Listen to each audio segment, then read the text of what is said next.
Hello everyone, आज की इस क्लास में मैं आप सभी को एसएससी सीएचएसएल के लिए मैथ का प्रीवियस ईयर का क्वेश्चंस लेकर आई हूँ। तो आज है प्रीवियस ईयर पेपर का डे नंबर 9। पहला क्वेश्चन है यदि 12,000 रुपये को 20% प्रति वर्ष की दर से चक्रवृद्धि ब्याज वार्षिक रूप से संयोजित 2 वर्ष के लिए निवेश किया गया तो ब्याज कितनी है, यही पूछा गया है।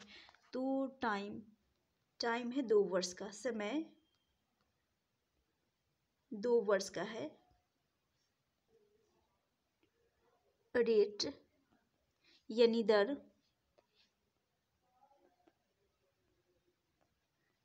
है 20%। इसका फ्रैक्शन वैल्यू यदि निकालती हूँ 1 आ जाएगा 5। तो आप सभी को पता होगा जो डिनोमिनेटर हर में रहता है ये प्रिंसिपल जिसको कहा जाता है मूलधन का रेशियो होता है, और ये न्यूमरेटर अंश में होता है ये इंटरेस्ट का रेशियो होता है। तो मैं इस क्वेश्चन को रेशियो मेथड से बताने वाली हूँ। तो जैसा कि प्रिंसिपल पता चल गया, और जब प्रिंसिपल पता चल गया तो अमाउंट प्रिंसिपल और इंटरेस्ट दोनों को जोड़कर अमाउंट बनता है। प्रिंसिपल यदि 5 है तो प्रिंसिपल और इंटरेस्ट को जोड़ने पर 6 बन जाएगा, जो कि अमाउंट हो जाएगा।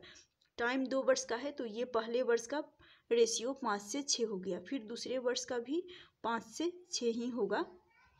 अब यहाँ से मल्टीप्लाई कर लेते हैं इनको आपस में। यहाँ से आ जाएगा 25 और यहाँ से मल्टीप्लाई कर लेंगे 36 आ जाएगा। कंपाउंड इंटरेस्ट इन दोनों के बीच का अंतर होता है। कंपाउंड इंटरेस्ट प्रिंसिपल और अमाउंट को घटाएंगे, यहाँ से 11 रेशियो का डिफरेंस आएगा, यही कंपाउंड इंटरेस्ट आता है। लेकिन यहाँ पर आंसर ये नहीं होगा क्योंकि अमाउंट यहाँ पर प्रिंसिपल दे रखा है और प्रिंसिपल का रेशियो है 25। इस 25 रेशियो को ओरिजिनल मूल्य के बराबर कर लेंगे। 25 रेशियो बराबर कर लेंगे 12,000 रुपये के। तो एक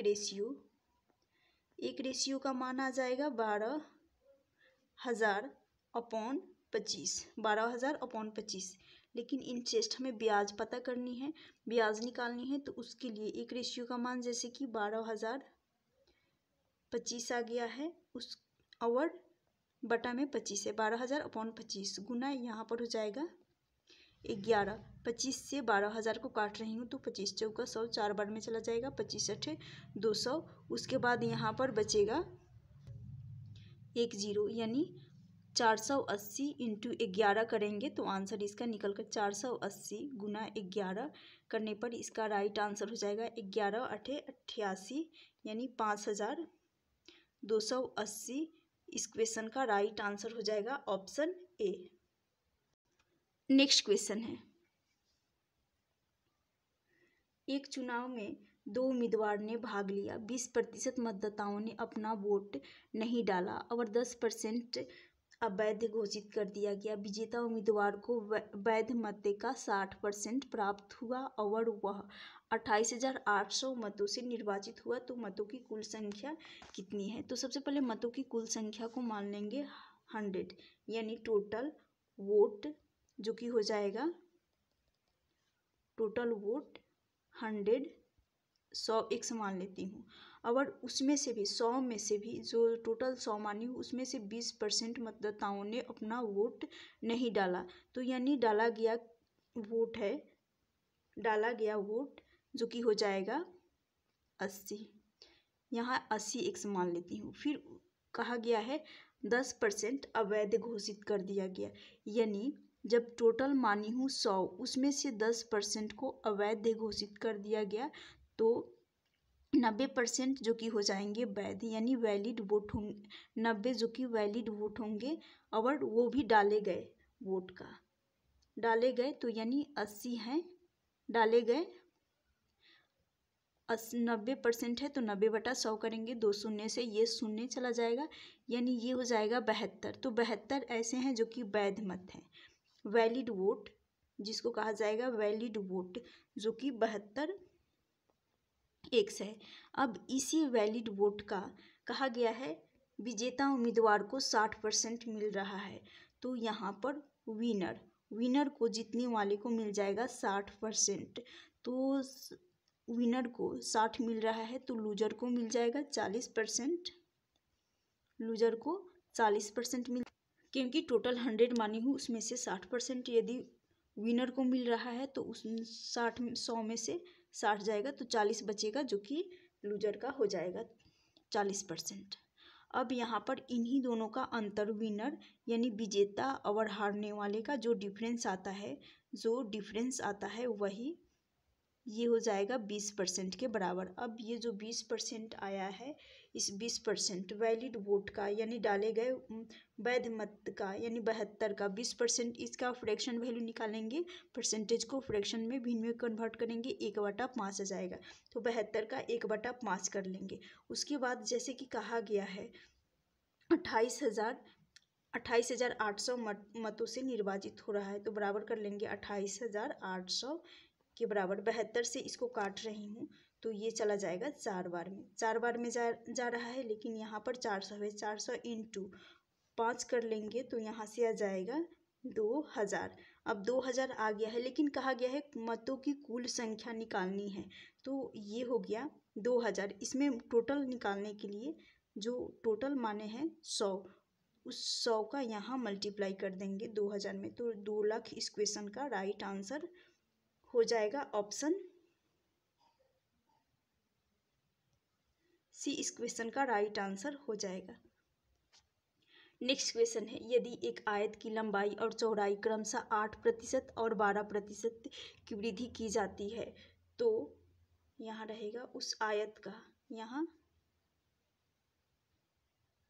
उस आयत के क्षेत्रफल में कितने प्रतिशत की वृद्धि होगी। तो आप सभी को पता होगा आयत का क्षेत्रफल लंबाई गुना चौड़ाई होता है। अब यहाँ पर मैं लगाने वाली हूँ सक्सेसिव, जैसे कि 8% है, अच्छा परसेंटेज है, यानी 8 प्लस हो जाएगा 12 प्लस 8 × 12 अपॉन में हो जाएगा 100, यहाँ से आ जाएगा 8 और 12 20 प्लस हो जाएगा, यदि यहाँ से मल्टीप्लाई कर रही हूँ तो 96 हो रहा है, लेकिन यहाँ पर बटा में 2 जीरो है तो 2 अंक छोड़कर दशमलव लग जाएगा, यानी ये हो जाएगा 0.96 हो जाएगा। इसको यदि ऐड कर रही हूँ तो यहाँ से आ जाएगा 20.96%। इस क्वेश्चन का राइट आंसर हो जाएगा ऑप्शन ए इस क्वेश्चन का राइट आंसर हो जाएगा।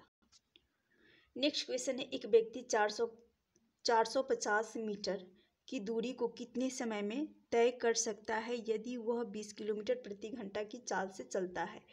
क्वेश्चन में दे रखा है 450 मीटर की दूरी है, वो कितने समय में तय कर सकता है यदि वह 20 किलोमीटर प्रति घंटा की चाल से चल रहा है। तो जैसे कि 20 किलोमीटर प्रति घंटा है, इस 20 किलोमीटर को ऑप्शन दे रखा है सेकेंड या मिनट में, तो यहाँ से किलोमीटर को मिनट प्रति सेकेंड में बदलने के लिए, मीटर प्रति सेकेंड में बदलने के लिए यहाँ पर 5/18 का मल्टीप्लाई कर दूंगी, ताकि मीटर प्रति सेकेंड में बदल जाए। अब यहाँ से ये चला जाएगा 18, यहाँ से चला जाएगा, 5 से काट लेती हूँ, 9 × 5 = 45, 9 बार में चला जाएगा। और ये 0 से 0 चला जाएगा, क्रॉस मल्टीप्लाई कर लेंगे 9 × 18, तो यहाँ से आ जाएगा 18 × 9 बटा हो जाएगा 2 से काट रही हूँ इसको, तो 9 से चला जाएगा, 9 × 9 ये हो जाएगा 81, तो 81 सेकेंड, क्योंकि मीटर प्रति सेकेंड, किलोमीटर को मीटर प्रति सेकेंड में बदली, तो यहाँ पर सेकेंड में आंसर आएगा ऑप्शन सी, इस क्वेश्चन का राइट आंसर हो जाएगा 81 सेकेंड। नेक्स्ट क्वेश्चन है, 686 को 4 भागों में विभाजित किया जाता है, जिसके अनुपात 1/2 अनुपात 2/3 अनुपात 3 अनुपात 4 अनुपात है, तो पहला भाग ज्ञात करना है। 1/2 है, अनुपात में 2/3, 3 अनुपात 4 है। अब जो डिनोमिनेटर हर में है इसका एलसीएम ले लेंगे 6।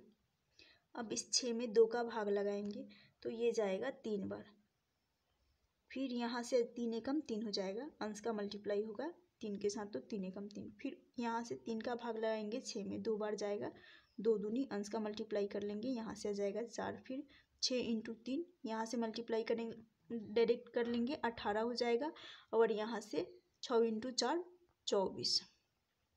24 अनुपात। अब जैसा कि कहा गया है 686 रुपये को 4 भागों में, तो ये पहला, दूसरा, तीसरा, चौथा चारों भाग में बांटा जा रहा है। तो क्यों ना मैं इन सभी का सम कर लूँ। जब सम करूँगी तो इन सभी का योग आ जाएगा, इन सभी का योग ले लेते हैं, 49 हो जाएगा। ये 49 रेशियो बराबर कर लेंगे क्योंकि इसी में बांटा जा रहा है, 686 रुपये में बांटा जा रहा है। तो 49 से काटूंगी, एक रेशियो का मान आ जाएगा, एक बार में जाएगा, फिर ये 4 बार में चला जाएगा, यानी एक रेशियो का मान 14 आ गया। एक रेशियो का मान जब 14 आ गया है तो पूछा गया है पहला भाग, 14 इंटू इसमें 3 के साथ मल्टीप्लाई कर लेंगे पहला भाग निकालने के लिए, 14 गुना 3, यहाँ से आ जाएगा 42 रुपये। ऑप्शन सी इस क्वेश्चन का राइट आंसर हो जाएगा। नेक्स्ट क्वेश्चन है, एक कार 2 सही 3/4 लीटर पेट्रोल में 44 किलोमीटर की दूरी तय कर लेती है, तो 1 लीटर पेट्रोल में कितनी दूरी तय कर लेगी। तो जैसे कि यहाँ दे रखा है 2 सही 3/4, इसको मल्टीप्लाई कर लेंगे, 8 हो जाएगा, 8 इंटू 3, यहाँ से आ जाएगा 11/4, 11/4 ये लीटर में है, राइट। इसी लीटर को 444 किलोमीटर के बराबर कर लेंगे, तो यहाँ से आ जाएगा। और 1 लीटर का निकालने के लिए 1 लीटर का निकालना है, 1 लीटर बराबर हो जाएगा 1 लीटर पेट्रोल में कितना दूरी तय करेगी, तो 44 बटा हो जाएगा, ये 1 लीटर का निकालने के लिए 11 आ जाएगा बटा में, और ये जो डिनोमिनेटर में है 4, ये उठकर यहाँ पर चला जाएगा 4। अब 1 लीटर का ही निकालना है हमें, 11 से काटेंगे, 4 बार में चला जाएगा, 4 इंटू 4, यहाँ से आ जाएगा 16 किलोमीटर। ऑप्शन डी इस क्वेश्चन का राइट आंसर हो जाएगा। नेक्स्ट क्वेश्चन है, एक समचतुर्भुज की एक भुजा की लंबाई और 2 विकर्ण, समचतुर्भुज की भुजा की लंबाई और 2 विकर्णों में से एक विकर्ण की लंबाई 6 सेंटीमीटर है, तो समचतुर्भुज का क्षेत्रफल निकालना है। तो एक समचतुर्भुज बना लेते हैं, जैसा कि कहा गया है भुजा की लंबाई है 6 और उसमें से एक विकर्ण जो कि दे रखा है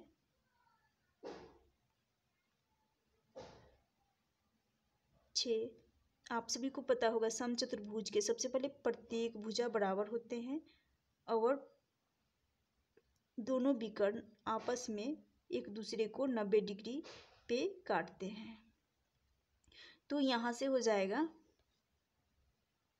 जैसे कि इसको मान लेते हैं 6 जो कि साइड ये हो जाएगा, ये 6 हो जाएगा। अब विकर्ण है तो यदि ये एक विकर्ण 6 है, एक विकर्ण 6 है तो इसको 3-3 बराबर भागों में बांट देते हैं जब एक दूसरे को 90 डिग्री पर कटेगा। तो अब यहाँ से 90 डिग्री के सामने जो भुजा होती है उसको कर्ण कहा जाता है, और इसका इस साइड का हमें यदि मान पता चल जाएगा तो यानी इस पूरे विकर्ण का भी वैल्यू पता चल जाएगा, क्योंकि आधा आधा बराबर भागों में बांटते हैं जब 2 विकर्ण एक दूसरे को आपस में 90 डिग्री पे काटते हैं। तो यहाँ से आ जाएगा, पाइथागोरस लगाकर इसको निकाल लेते हैं, 6 का स्क्वायर कर लेंगे, √36 हो जाएगा, और फिर 3 का स्क्वायर कर लेंगे, 9, 36 माइनस 9 करेंगे तो यहाँ से आ जाएगा 27, रूट से बाहर आएगा तो ये हो जाएगा 3 सही, इसको तोड़ेंगे, 9 इंटू 3 का मल्टीपल बनेगा 27, 9 इंटू 3 का मल्टीपल बनेगा, तो 9 को लिखेंगे 3 रूट 9 इंटू 3 का मल्टीपल, इसको लिखेंगे 3 रूट 3, क्योंकि 9 3 27 हो जाएगा, 3 रूट 3। तो यानी इस साइड सिर्फ इतना का मान, सिर्फ इतना साइड का मान 3 रूट 3 आया है, तो पूरा का मान पूरे विकर्ण का हो जाएगा 6 रूट 3। क्या होगा, 6 रूट 3 हो जाएगा। अब यहाँ पर पूछा गया है समचतुर्भुज का क्षेत्रफल। समचतुर्भुज का क्षेत्रफल होता है चतुर्भुज का क्षेत्रफल जो कि होता है 1/2 दोनों विकर्णों का गुणनफल। तो यानी D1 इंटू D2, विकर्ण को D1 इंटू D2 मान लेती हूँ। तो जैसा कि 1/2 हो जाएगा एक विकर्ण, यानी ये पूरा जैसे कि बता चुकी हूँ कि इतना साइड सिर्फ 3√3 है, तो टोटल हो जाएगा 6√3। तो यहाँ से आ जाएगा 6√3 एक विकर्ण, और एक विकर्ण तो क्वेश्चन में दे ही रखा है 6। इसको मल्टीप्लाई कर 1/2 गुना 6√3 गुना 6, तो 3 बार में चला जाएगा। 3 इंटू 6 ये हो जाएगा 18√3। 18√3 इसका राइट आंसर हो जाएगा। क्षेत्रफल निकल कर आ जाएगा समचतुर्भुज का 18√3। नेक्स्ट क्वेश्चन है, क्वेश्चन दे रखा है यदि यदि 0.98 क्यूब प्लस दे रखा है 0.02 का क्यूब प्लस है 3 गुना 0.98 गुना 0.02 माइनस 1 का मान निकालना है। तो आप सभी को दिख रहा होगा कि ये बन रहा है, यहाँ हो रहा है जैसे कि ये है a क्यूब प्लस हो रहा है b क्यूब प्लस 3ab, उसके बाद यहाँ हो रहा है a प्लस b माइनस है 1, ये अलग से लगा हुआ है। तो आप सभी को पता होगा अलजेब्रा का ये फॉर्मूला हर किसी को पता होता है, a प्लस b का होल क्यूब बराबर होता है a cube plus b cube plus 3ab into a plus b। अब जैसा कि इन सभी का मान तो दे रखा है, सिर्फ हमें निकालना है a प्लस b का होल क्यूब, और यहाँ पर माइनस ये अलग से जो कि क्वेश्चन में दे रखा है। तो चलिए इसको सॉल्व कर लेते हैं। जैसे कि a ये है 0.98 a का मान, इसको 0.98 मानूंगी, प्लस b जो कि 0.02, इसको जब मैं ऐड कर रही हूँ तो ये बन रहा है 1, सिर्फ 1 बनेगा। और आप सभी को पता होगा इसका क्यूब करना होगा, और ये साइड में 1, इससे हमें कोई मतलब नहीं है क्योंकि ये क्वेश्चन में दे रखा है। तो यहाँ से सिर्फ आएगा a प्लस बी का होल क्यूब ही निकालना है, और साइड से माइनस का 1 कर लेंगे। तो आप सभी को पता होगा 1 का क्यूब किया जाएगा तो 1 ही रहेगा, और -1 यहाँ से आ जाएगा। इस क्वेश्चन का राइट आंसर हो जाएगा 0, ऑप्शन 20 का राइट आंसर होगा। नेक्स्ट क्वेश्चन है, एक पुस्तक को 25.65 रुपये में बेचने पर एक व्यापारी को 5% की हानि होती है। यदि वह इसे 31.5 रुपये में यहाँ पर रहेगा बेचे तो 31.5 रुपये में बेचे तो उसका लाभ प्रतिशत या हानि प्रतिशत निकालनी है। तो कुछ नहीं करना है, जैसे कि ये परसेंटेज है, इस परसेंटेज को, ये हानि परसेंटेज है, हानि है, तो 5% का हानि यानी 1 आ जाएगा 20, परसेंटेज का फ्रैक्शन वैल्यू 5% का 1/20 हो जाएगा। अब ये जो 20 हो रहा है कॉस्ट प्राइस है 20, और इस पे 1 रेशियो का लॉस हो रहा है। तो यहाँ से आ जाएगा कॉस्ट प्राइस और सेलिंग प्राइस। कॉस्ट प्राइस जैसे कि 20 है तो 20 पे 1 रेशियो का लॉस होने के कारण सेलिंग प्राइस 19 हो जाएगा, 20 से 19 हो जाएगा।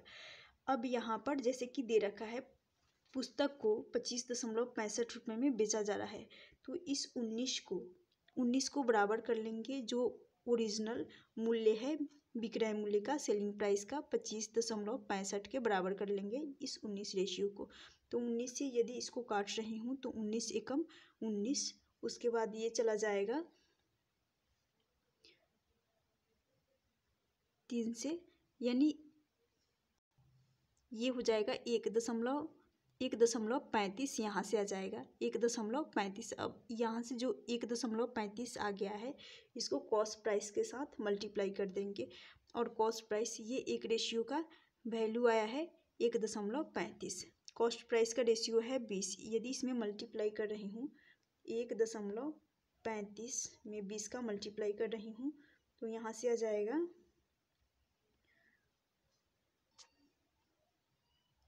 27 हो जाएगा, यहाँ से आ रहा है 27।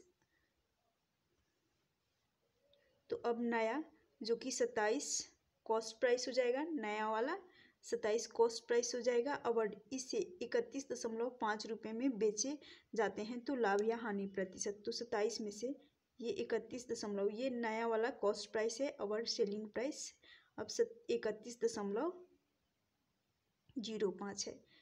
31 में से 27 को माइनस करेंगे तो यहाँ से डिफरेंस आ रहा है 4.05 का, वो भी कॉस्ट प्राइस के सापेक्ष में हो जाएगा। परसेंटेज प्रॉफिट हो रहा है क्योंकि सेलिंग प्राइस का रेशियो कॉस्ट प्राइस से अधिक है, तो यहाँ पर प्रॉफिट ही होगा। अगर परसेंटेज प्रॉफिट निकालनी है तो गुना 100 कर लेंगे।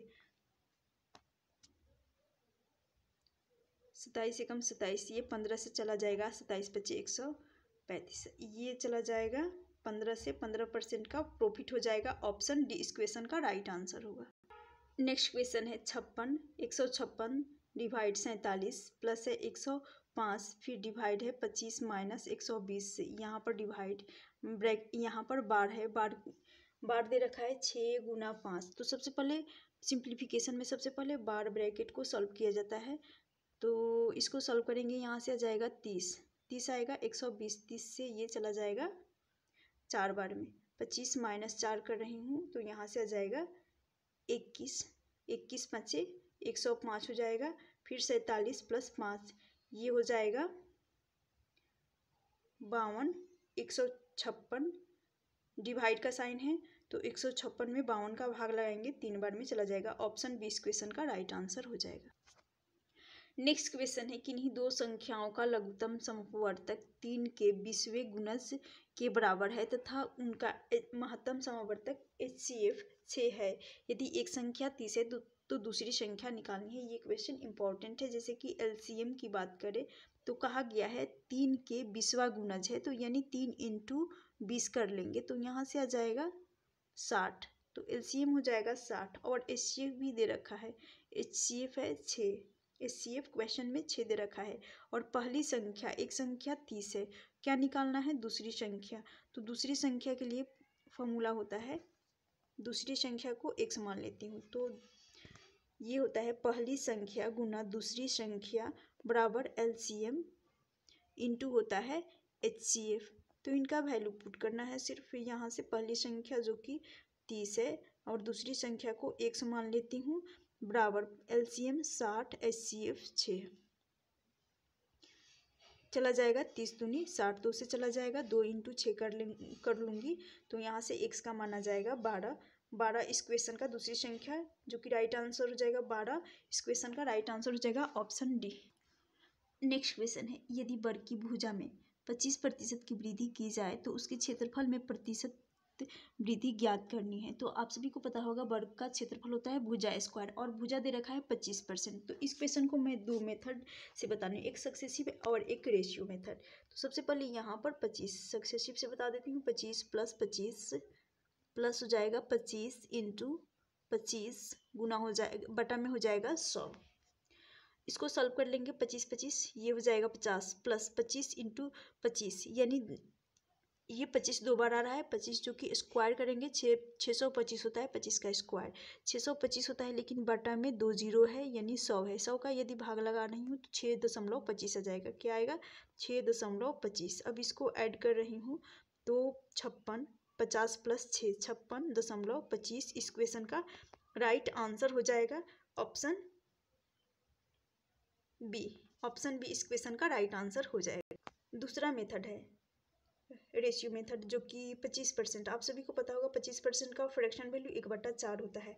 1/4 हो रहा है लेकिन इस 4 पे एक रेशियो का वृद्धि, तो यानी 4 से ये रेशियो हो जाएगा 5, फिर 4 से ये पहले वर्ष का स्क्वायर भुजा स्क्वायर होता है क्षेत्रफल, तो यहाँ यानी 4 से 5 फिर हो जाएगा, 2 बार आएगा 4 से 5। इनको आपस में मल्टीप्लाई कर रही हूँ यदि तो यहाँ से आ रहा है 16 और यहाँ से आ जाएगा 25। अब इन 16 और 25 इन दोनों का डिफरेंस देखेंगे 9 का डिफरेंस आएगा 16 के सापेक्ष में गुना हो जाएगा 100।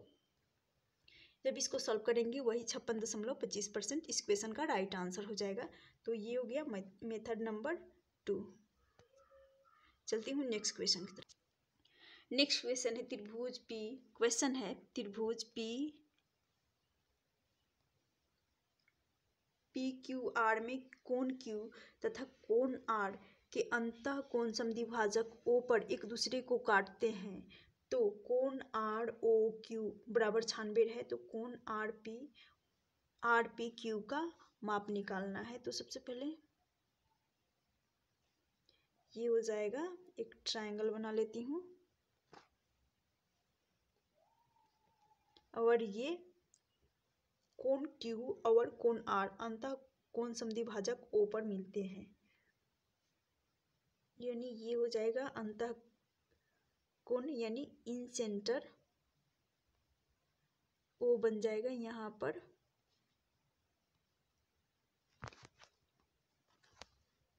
PQR।